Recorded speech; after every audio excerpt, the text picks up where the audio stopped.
Hello बच्चों, आप सभी का एक बार फिर से स्वागत है आपके अपने YouTube चैनल आर्ट्स बाबा पे। बच्चों, आज हम लोग बिल्कुल न्यू हमारी जो सपोर्ट मटेरियल है जो आ चुकी है, वेबसाइट से आप भी डाउनलोड कर सकते हैं। हो सकता है कई बच्चों को आपको फिजिकल भी स्कूल में मिल गई होगी। तो बच्चों, आज हम अपने पहले चैप्टर जिसका नाम है संविधान, बच्चों इसके इम्पोर्टेंट क्वेश्चंस को पढ़ेंगे। अगर आपको इसकी चैप्टर की वीडियो चाहिए होगी तो आप मेरे को कमेंट करके बच्चों बता सकते हो। बहुत सुंदर से इस बार चैप्टर को एनालाइज किया गया है। मेन पॉइंट्स को देख सकते हैं आप, किस तरीके से डायग्राम बना बना के भी बताया गया है ताकि बच्चों को आसानी से समझ आ सके चीज़ें। ठीक है बच्चों, सबसे पहले हम अपना एक एक नंबर वाले क्वेश्चनों को पढ़ेंगे और उसके बाद जितने भी 2 नंबर वाले क्वेश्चन है, हो सकेगा तो चित्र और मैप को भी देखेंगे बच्चों, और फिर हम अपनी वीडियो को आगे सबमिट करेंगे। बच्चों, मैं आपको वीडियो शुरू करने से एक बात पहले ही बता दूं कि इस बार की सपोर्ट मटेरियल इतनी ज़्यादा अच्छी आई है, ऐसा लग रहा है जैसे सीबीएसई ने खुद पेपर दे दिया हो। तो बच्चों चलो ज़्यादा टाइम वेस्ट ना करते हुए आज की वीडियो शुरू करते हैं। पहला क्वेश्चन क्या कह रहा है बच्चों? पहला क्वेश्चन जो हमारा एमसीक्यू क्वेश्चन है, कहता है संविधान का कौन सा ऐसा प्रावधान था जो लगभग बिना किसी वाद विवाद के पारित हो गया। मतलब संविधान में ऐसी कौन सी चीज थी जो किसी बिना विवाद के पारित कर दी गई, ऐसी कौन सी चीज थी? तो वो था बच्चों हमारा सार्वभौमिक वयस्क मताधिकार। क्या था बच्चों? सार्वभौमिक वयस्क मताधिकार। सार्वभौमिक वयस्क मताधिकार क्या होता है बच्चों? सार्वभौमिक वयस्क मताधिकार का मतलब होता है सभी वयस्क नागरिकों को वोट देने का अधिकार होगा और सबकी वोट की वैल्यू एक समान होगी। मैं उम्मीद करता हूं बच्चों आप लोगों को समझ आया होगा। समझ गए बच्चों? तो क्वेश्चन नंबर सेकंड है बच्चों, संविधान में व्यक्ति को कितने मौलिक अधिकार प्राप्त हैं? बच्चों, प्राप्त है पूछ रहा है, ना कि प्राप्त थे। अगर पूछता प्राप्त थे तो 7 मौलिक अधिकार होते। पूछ रहा प्राप्त कितने हैं, तो इसका सही उत्तर हो गया बच्चों 6। हमारे संविधान के, भारत के संविधान के भाग 3 में बच्चों कितने मौलिक अधिकार हैं अभी? तो 6 मौलिक अधिकार हैं। क्वेश्चन नंबर 3 देखते हैं बच्चों, संविधान सभा का निर्माण हुआ था। तो बच्चों संविधान सभा का जो निर्माण हुआ था वो किसके द्वारा हुआ था? कैबिनेट मिशन के सदस्यों के द्वारा हुआ था, या खा 1935 में स्थापित प्रांतीय विधानसभाओं के सदस्यों के द्वारा हुआ था, माउंटबेटन प्लान के द्वारा हुआ था, क्रिप्स मिशन के द्वारा हुआ था? तो बच्चों देखो 99% बच्चे क्या करेंगे, इसका आंसर लगा देंगे कैबिनेट मिशन के सदस्यों के द्वारा हुआ था, सदस्यों के द्वारा। बट बच्चों ऐसा नहीं है। बच्चों कैबिनेट मिशन के कहने पर संविधान सभा का डिजाइन हुआ था, पर संविधान सभा कैबिनेट मिशन के कहने पर हुआ, ना कि संविधान सभा के सदस्यों के द्वारा। बच्चों भारत के संविधान में, भारत के संविधान से पहले 1935 में एक कानून आया था, चार्टर आया था ब्रिटेन की संसद। जब भारत ब्रिटेन का उपनिवेश गुलाम था तब बच्चों 1935 में कानून आया था जिसके तहत 1937 में पहली बार प्रांतों के चुनाव हुए थे। प्रांतों के जो चुनाव हुए थे उसमें से चुन करके सदस्य आए थे। इसीलिए बच्चों इसका आंसर ख है। बहुत ही सावधानी से आप लोग इसका आंसर दीजिएगा। देखिए एमसीक्यू वाले क्वेश्चन में अगर आपने हल्की सी गलती कर दी, आपके 1 नंबर आपके हाथों से जा सकते हैं। क्वेश्चन नंबर 4 है बच्चों, संविधान सभा की प्रकृति थी, कैसी थी? संविधान सभा कैसी थी? प्रतिनिधि परक थी, मतलब रिप्रेजेंटेटिव थी, या स्वेच्छाचारी मतलब अपनी इच्छा से बनी हुई थी, अधिनायकतावादी थी, या इनमें से कोई नहीं? तो संविधान सभा जो थी बच्चों वो हमारी प्रतिनिधि परक थी। हम आपको बताया था ना चैप्टर पढ़ाते समय, एक संविधान सभा में जो एक व्यक्ति होता है वो कितने लाख लोगों का प्रतिनिधि करता था? 10 लाख लोगों का प्रतिनिधि करता था। ठीक है बच्चों, उम्मीद करता हूं आपको बहुत अच्छे से समझ आ रहा होगा। अगर आप अपनी 11th क्लास को अच्छे से पढ़ना चाहते हैं, मन लगा के ध्यान दे के पढ़ना चाहते हैं, ना केवल आप पास होना चाहते हैं बच्चों, अच्छे नंबरों से पढ़ना चाहते हैं और अपने भविष्य को उज्जवल बनाना चाहते हैं, तो इन चीज़ों को आप बुक से जरूर पढ़ें। मैं आपको ये नहीं कहता कि आप वीडियो तक ही सीमित रहें, अपनी नॉलेज को जरूर बढ़ाएं, आगे आने वाले फ्यूचर को ब्राइट कीजिए। क्वेश्चन नंबर 5 है बच्चों, आगे देखते हैं। अवशिष्ट शक्तियों के सिद्धांत को लिया गया था, है, लिया गया है। कहां से लिया गया है? तो पहले समझते हैं अवशिष्ट शक्तियां होती क्या है बच्चों। देखो, संविधान के अंदर शक्तियों का बंटवारा किया गया है। जैसे केंद्र सरकार के लिए जो काम है उनकी एक लिस्ट बनाई गई है, उसे हम संघ सूची कहते हैं, यूनियन लिस्ट इंग्लिश में कहते हैं। फिर राज्य सरकार के जो भी काम है उसकी एक लिस्ट बनाई गई है जिसे हम स्टेट लिस्ट कहते हैं, राज्य सूची कहते हैं। और एक ऐसी लिस्ट है जिसमें केंद्र और राज्य दोनों मिलकर काम करते हैं। और एक और लिस्ट है बच्चों जिसमें कोई काम फिक्स नहीं थे, मतलब उसमें कुछ काम नहीं है। बोला क्या, ऐसे कोई काम अगर जो छूट गए हो या कुछ नया आ जाता है, जैसे कि इंटरनेट मान लीजिए। जब संविधान बना था तब हमारे देश में इंटरनेट तो नहीं था, पर अब तो इंटरनेट आ गया और अब तो इंटरनेट बहुत नेसेसरी, अति आवश्यक चीज है। तो बच्चों ये अवशिष्ट शक्तियों के कार्य हैं। तो ये कहां से लिया गया है? क्वेश्चन ये पूछ रहा है बच्चों, अवशिष्ट शक्ति का सिद्धांत किस देश से लिया गया है? तो बच्चों अवशिष्ट शक्ति का सिद्धांत कनाडा के संविधान से लिया गया है। कहां से लिया गया बच्चों? कनाडा के संविधान से लिया गया है। नेक्स्ट क्वेश्चन है बच्चों, देखिए ये क्वेश्चन क्या कह रहा है, अभिकथन तथा तर्क वाले क्वेश्चन। बच्चों ये आपके लिए बिल्कुल न्यू क्वेश्चन है। आप बिल्कुल ही इस तरह के एमसीक्यू क्वेश्चन आपने पहले नहीं देखे थे और आपके लिए बिल्कुल नया हो जाता है। तो इसमें देखिए क्या है, आपको एक कथन देता है और उसकी पुष्टि करने के लिए तर्क। जैसे कि मैंने कहा मिस्टर एक्स है वो चोर है, मैंने किसी को चोर बोला, तो ये हो गया अभिकथन। और मैंने ये बोला मिस्टर एक्स को मैंने जेल में देखा था चोरी के जुर्म में, तो ये इसका तर्क हो गया। तो देखिए जो कथन है ये भी सही है और तर्क भी सही है, और तर्क इसकी सही क्या कर रहा है, पुष्टि कर रहा है। अगर मैं यूं बोल दूं मिस्टर एक्स जो है ये चोर है और जो मिस्टर एक्स ना ठेली चलाता है, तो ये एक्स चोर है, क्या पता हो सकता है सही बात है, पर ये सही पुष्टि थोड़ी कर रहा है। तो इसमें से सिलेक्ट करने होंगे बच्चों। देखते हैं अभिकथन, देखते हैं। भारत के संविधान को उधारों का थैला कहते हैं। हाँ, मैंने आपको क्लास में बता रखा है बच्चों, जब हम चैप्टर पढ़ रहे थे, भारत के संविधान को उधारों का थैला कहा जाता है क्योंकि भारत के संविधान को विभिन्न विभिन्न देशों के संविधान से नकल मार के बनाया गया है। तर्क क्या दे रहा है बच्चों, भारतीय संविधान में कई प्रावधान अन्य देशों से लिया गया है। तो देखो अभिकथन भी सही है और तर्क भी सही है, और तर्क इसकी क्या कर रहा है, पुष्टि कर रहा है। तो इसका सही उत्तर हो जाएगा बच्चों क। ए और आर दोनों सही है, और आर जो है तर्क वो ए कथन की क्या कर रहा है बच्चों, सही पुष्टि कर रहा है। बच्चों बहुत ही सावधानी से पढ़िए, आप कोई छोटी क्लास में नहीं है। अगले साल आप बोर्ड दीजिएगा, उसके बाद आपकी ज़िंदगी की शुरुआत होगी, नवीन जिंदगी जिसमें आप अपने करियर को संवारेंगे, कॉलेज में आएंगे। तो इन सब चीज़ों पे अभी से फोकस कीजिए, यही चीज़ें आगे जाके के बड़ी पढ़ाई हो जाती है और इन्हीं चीज़ों को पढ़ना होता है। देखिए क्वेश्चन नंबर सेकंड देखते हैं, अभिकथन तर्क वाले। अभिकथन क्या कह रहा है, संविधान ये तय करता है कि अंतिम निर्णय लेने की शक्ति किसके पास है। बिल्कुल सही बात है, संविधान से ही तो पता चलता है आखिरी डिसीजन कौन लेगा। तर्क क्या दे रहा है, तर्क संविधान कानून और नियमों का समुच्चय। देखिए ये भी सही है, कथन ए भी सही है और आर भी सही है, पर आर ना इसकी पुष्टि नहीं कर रहा, इसके ए के बारे में सही नहीं बता रहा है।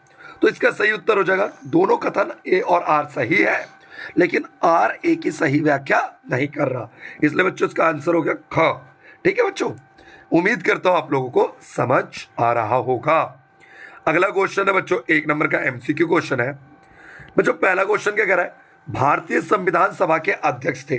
आप सभी को पता होना चाहिए भारतीय संविधान सभा के अध्यक्ष डॉक्टर राजेंद्र प्रसाद थे, स्थायी अध्यक्ष। और अगर पूछ लेता अस्थायी अध्यक्ष कौन थे, डॉक्टर सच्चिदानंद सिन्हा थे। सेकंड क्वेश्चन है बच्चों, कठोर संविधान से क्या समझते हैं। बच्चों कठोर संविधान ऐसा होता है जिसमें ना हम आसानी से संशोधन नहीं कर सकते, आसानी से बदलाव नहीं कर सकते।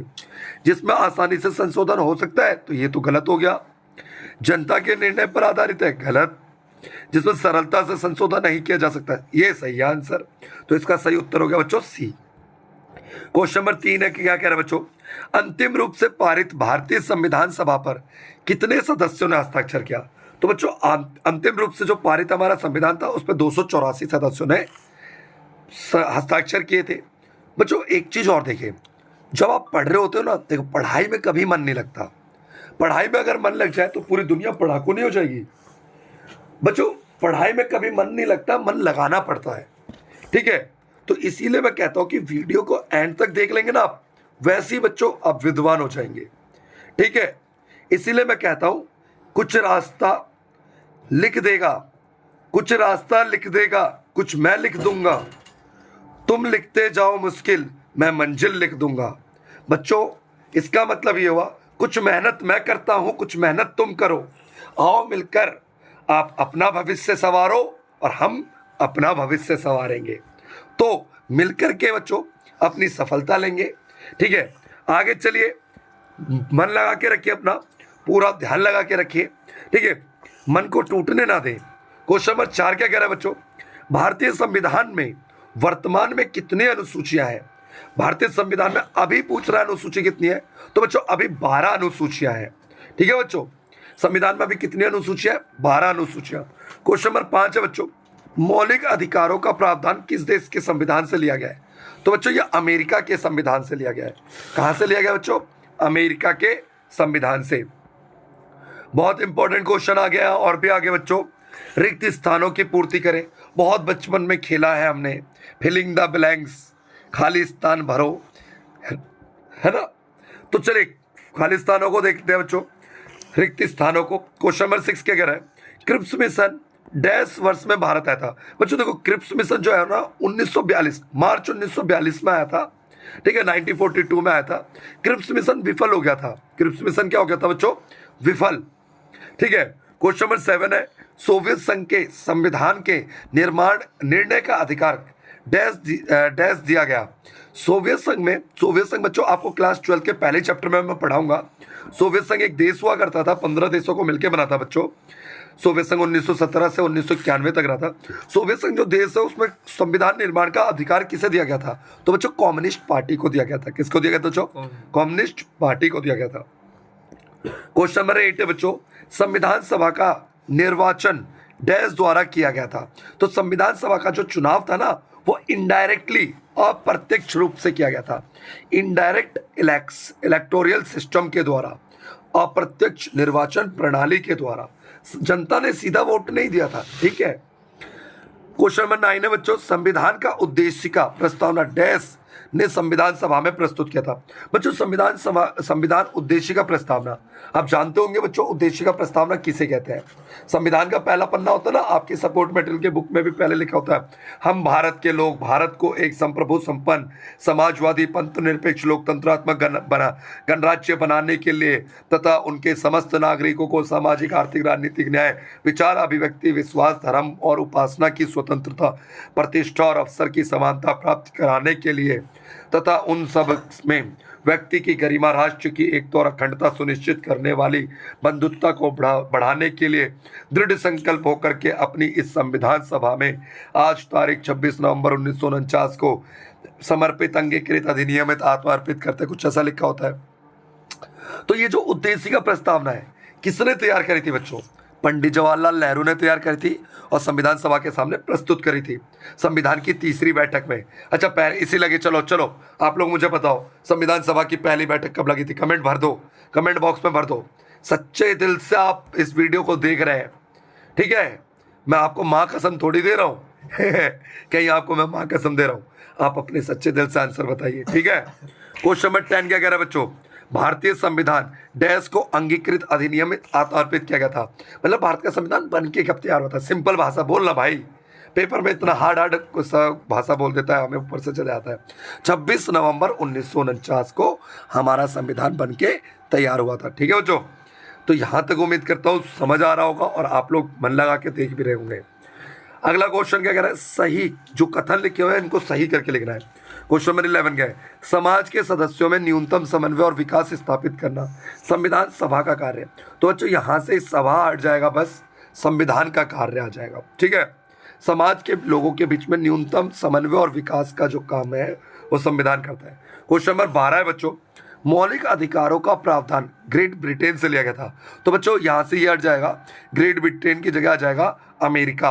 मौलिक अधिकार कहाँ से लिया गया था बच्चों? अमेरिका से लिया गया था, ठीक है? अब देखो मन लगाने वाले जो बच्चे होंगे ना, इसे 2 बार पढ़ के चले आएंगे ना, 2 बार इस वीडियो को देख के चले आएंगे, सच्चे दिल से कह रहा हूँ।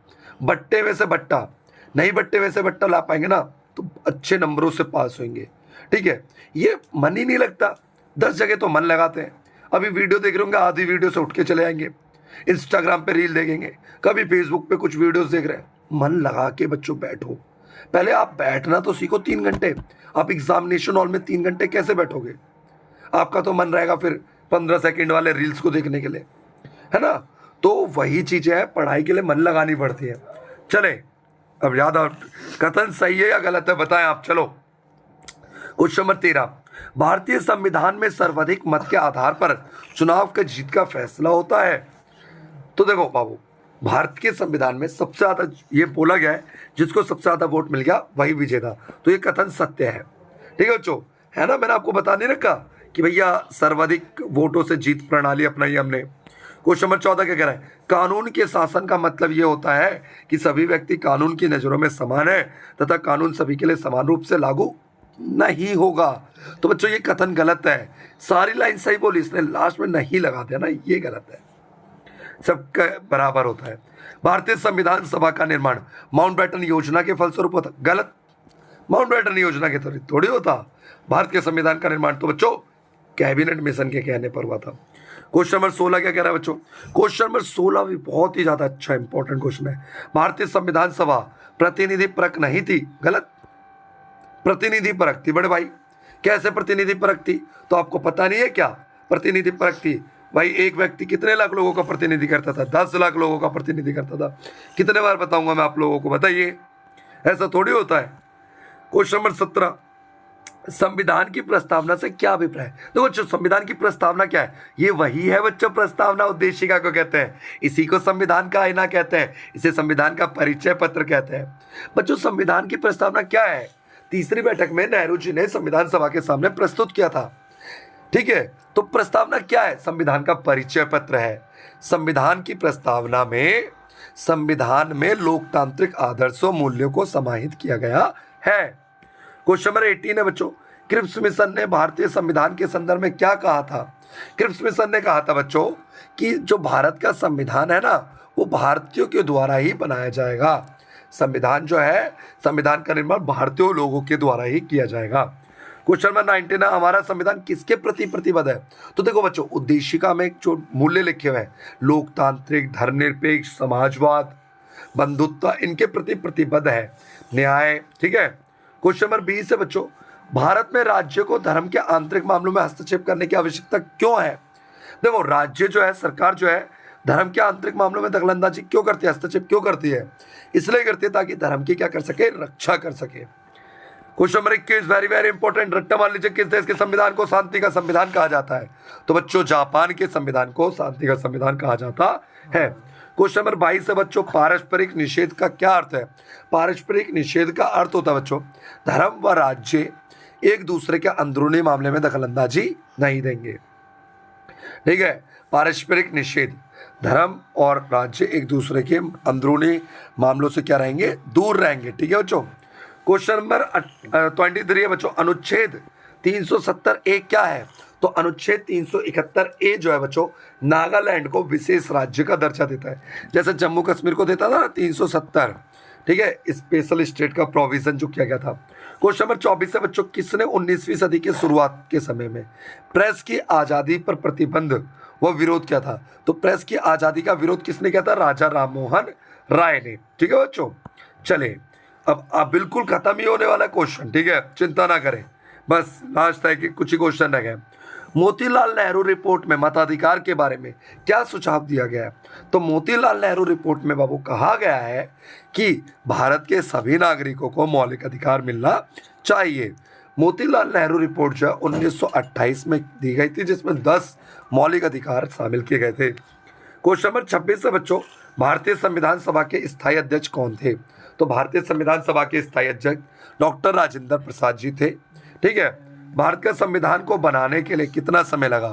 भारत के संविधान को बनाने में बच्चों 2 साल 11 महीने 18 दिन लगे, 166 बैठकें लगी, 11 सत्र लगे। क्वेश्चन नंबर 28 है बच्चों, फ्रांस के संविधान में भारतीय संविधान से किन प्रावधानों को अंगीकृत किया गया? तो फ्रांस के संविधान से हमने समानता, बंधुत्व के न्याय को लिया, ठीक है बच्चों?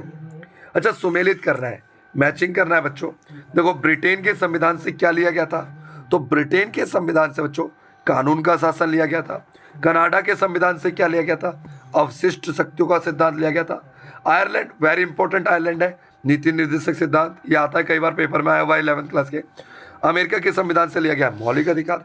उम्मीद करता हूँ बच्चों समझ आएगा। अगर आपको वीडियो अच्छी लग रही हो तो आप मेरे को कमेंट करके बता सकते हैं, तो मैं 2 अंक वाले क्वेश्चनों को भी करवा दूंगा। ठीक है बच्चों, मैं अभी इसमें 1 ही अंक वाले क्वेश्चन करवा रहा हूँ। ठीक है, अच्छा ये पैराग्राफ वाला क्वेश्चन भी देख लीजिए। 4 नंबर का क्वेश्चन है बच्चों। ठीक है, ये पैराग्राफ वाले आप क्वेश्चन देख लीजिए। पैराग्राफ वाला क्वेश्चन क्या कह रहा है बच्चों, इस पैराग्राफ को आप पढ़ लीजिएगा, मैं आगे देख लेता हूँ। संविधान क्या है? तो बाबू संविधान होता क्या है? नियमों का समूह है, या आधारभूत सिद्धांतों का समूह है, ठीक है, या दिशा निर्देशों का समूह है, या उपरोक्त में से कोई नहीं। तो देखो जो संविधान है ना बच्चों, जो संविधान है वो क्या है? नियमों का समूह होता है। क्या होता है बच्चों? नियमों का समूह। अच्छा, कई जगहों पे आंसर आपको आधारभूत सिद्धांतों का भी समूह मिल सकता है। ठीक है, इसके लिए कभी टेंशन नहीं करना अपन को कि भैया यह आंसर होगा ये। ठीक है, जो आपके दिल में बेधड़क लगाइए। ठीक है, टेंशन की चिंता लेने की कोई बात ही नहीं है। क्वेश्चन नंबर 2 क्या कह रहा है? भारतीय संविधान में कानून निर्माण करने की शक्ति किसे प्रदान की गई है? तो कानून कौन बनाता है? सबको पता है भैया, विधायिका बनाती है जी। ठीक है, आधे बच्चे सरकार लगा देंगे। कौन सी संस्था लोगों को आधारभूत पहचान प्रदान करती है? तो संविधान लोगों को आधारभूत पहचान देती है, देश को नागरिक बनाती है ना। से अगला क्वेश्चन है, भारत का संविधान कब बना? तो भारत का संविधान 26 नवंबर 1949 को बन के तैयार हुआ था। ठीक है बच्चों, ये नेक्स्ट पैराग्राफ भी देख लेते हैं, 2 वाला। ठीक है, संविधान सरकार के कामकाज में की शैली किस प्रकार की थी? संविधान सभा में कैसी कामकाज की कैसी प्रणाली थी? तो लोकतांत्रिक प्रणाली थी, सब आपस में मिल बांट के बात करके करते थे काम।